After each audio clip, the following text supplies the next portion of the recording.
cada vez mais conectado, a educação dos filhos tem apresentado novos desafios para os pais e também para as escolas. Para entender melhor o universo infantil, conversamos com uma psicóloga.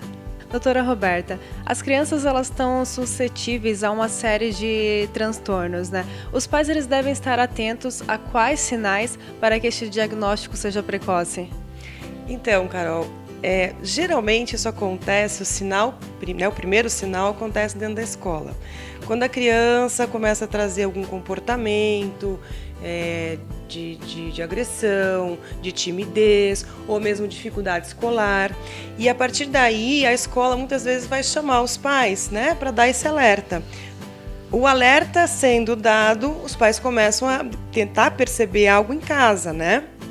Nem sempre é aceito esse alerta. Então é o momento de começar a perceber o que essa criança, o quanto essa criança está sofrendo com essa dificuldade que ela está apresentando, né? Às vezes em casa, por ela estar num ambiente protegido, esses sintomas não aparecem tanto, mas quando ela é exposta ao meio social, né, de produção, de intelecto, de comportamento, começam a aparecer alguns sintomas onde todos têm que perceber e ajudar a criança. Um dos transtornos mais conhecidos é o TDAH. Quais são os principais sintomas? Então, Carol, a gente tem que observar principalmente a questão da hiperatividade, impulsividade e desatenção. A gente vê a hiperatividade mais nos meninos e a desatenção mais nas meninas, né?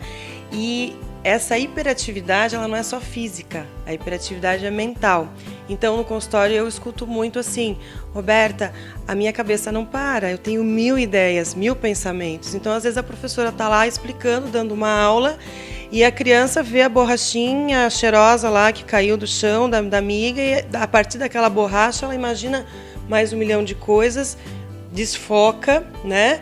E para voltar o raciocínio, ele é devagar, né? Então é aquela criança que você precisa chamar a atenção o tempo todo. Ela tem uma dificuldade de desfocar naquilo que para ela é chato, né? Ela percebe assim quantas coisas ela dá conta de fazer e quantas ela não dá conta. A gente precisa ajudar ela a perceber isso. E o que acontece muitas vezes? Essa criança passa a ser desvalorizada, né? Não é por falta de potencial, né? Por falta de QI, de potencial, é por falta de atenção mesmo. E aí onde a gente vai entrar, a família vai entrar, a escola vai entrar, o profissional que vai ajudar essa criança vai entrar para ajudar, principalmente a desenvolver talentos. As crianças têm talentos. E qual que é o tratamento, então, para o transtorno de déficit de atenção? O tratamento é um tratamento onde multidisciplinar, né, que a gente chama, onde a gente vai incluir a criança a aprender a se organizar, ela precisa aprender a gostar de se organizar, a gostar de estudar, a entender que ela tem qualidades, que ela tem aptidões, que ela pode desenvolver muitas coisas legais. Um exemplo: uma criança com déficit de atenção, então ela foi fazer um curso de culinária. E lá ela se desenvolveu super bem e aí começou em casa a ajudar a mãe a fazer algumas coisas. O potencial dela, a autoestima dela aumentou tanto que isso refletiu no desenvolvimento, né, da escola, na relação com os amigos. Ela estava com a autoestima muito baixa, porque na verdade ela não acreditava que ela dava conta das coisas, né? Então, o tratamento é a escola observar, a família entender e aceitar. Na verdade, os nossos filhos, todos eles têm potenciais e muitas vezes muito mais potencial do que a gente imagina, né? Então, essa credibilidade afetiva dos pais é extremamente importante para que realmente a criança ela não deixe de acreditar nela, né? Então, eu estou falando que esse é o maior tratamento afetivo. Mas aí tem o tratamento realmente de profissionais, às vezes precisa de um fono, de um psiquiatra, muitas vezes tem que entrar com uso de medicação para ajudar. E uma das maiores dificuldades dos pais é a questão da falta de tempo, né? Como que eles podem cuidar disso para não delegar somente para as escolas essa responsabilidade de cuidar dos filhos? Hoje, né, a gente fala muito em qualidade desse tempo, né? Muitas vezes os pais, a gente chega cansado em casa, de um dia, de uma semana, né? E aquelas crianças estão em casa esperando algo novo, algo diferente, uma atenção, um momento de família, né? Então, uma das coisas que eu gosto de dar dica para, né, para as famílias, tira um tempinho. Faz o jogo da colher, né? O jogo da colher é que só pode falar quem está com a colher na mão. Então, escutar as crianças contando aquelas histórias que muitas vezes a gente não tem muita paciência de ouvir. Mas naquele momento, se toda a família tiver esse tempo, né? Um jogo que é muito gostoso. Uno é um jogo simples, que a criança pequena e o adulto joga e é divertido. Fazer um jogo em família, né? Ter esse momento de olhar o caderno, olhar o material, né? Ensinar a criança a limpar a mochilinha, a organizar suas coisas, tirar esse tempo. Gente, não tem prevenção de tantos outros transtornos na vida adulta, né? Então, a família precisa ter um jogo de cintura e organizar a sua vida, porque se a gente coloca filho no mundo é porque a gente quer dar amor, né?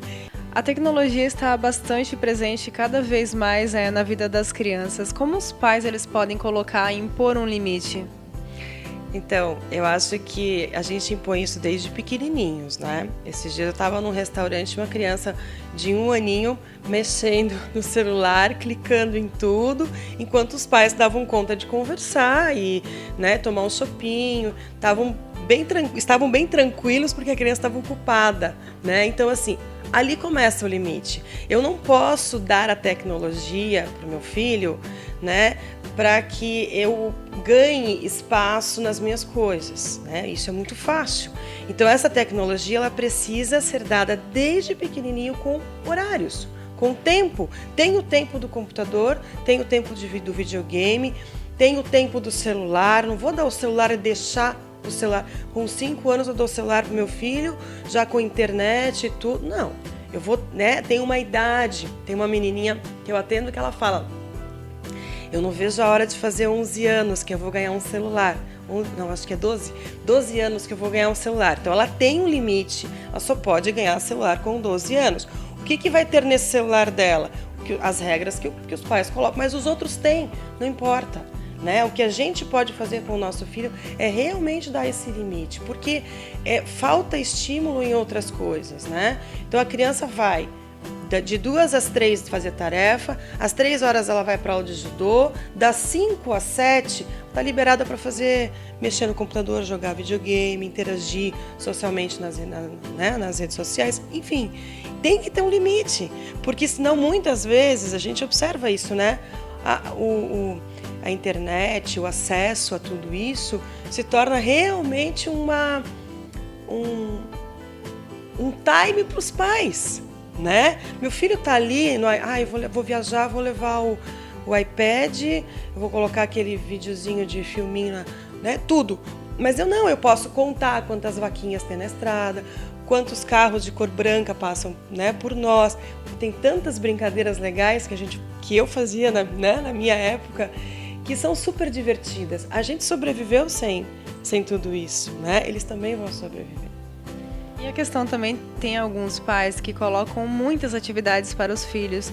Isso é positivo para a criança ou essa criança ela precisa ter um tempo livre para ela também? A criança tem que ter um tempo para o quarto dela, para os brinquedos dela, para acordar em casa, para estar em casa. As atividades físicas são extremamente importantes, né?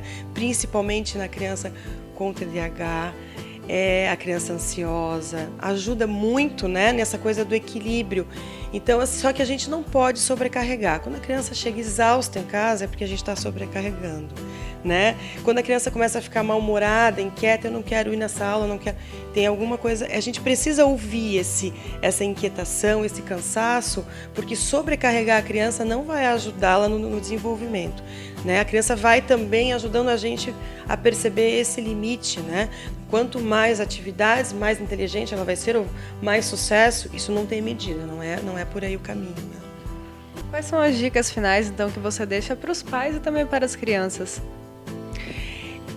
Para os pais, a gente sempre ter uma dosagem desse amor, né, que a gente tem, nasce, e desse limite que a gente precisa ponderar para que nossos filhos possam realmente crescer com aptidões, com autoestima, com alegria, com bem-estar, porque a depressão está aí, né? É uma doença do século, as pessoas realmente têm muita dificuldade hoje de se relacionar, a gente vê as fobias sociais e tudo isso vem, né, gerado dessa questão da falta de afetividade, da falta de cuidado, né? Então, se a gente tem nossos filhos aí, que a gente possa cuidar com bastante atenção para que eles possam crescer felizes. E para as crianças, né, que realmente possam cuidar muito de ser feliz, de ter bons amigos, né, de poder interagir, e que as crianças que têm dificuldade, né, em se relacionar, têm timidez, ou têm um TDAH, ou têm qualquer outra coisa que incomode, que peçam ajuda, porque para tudo isso tem solução.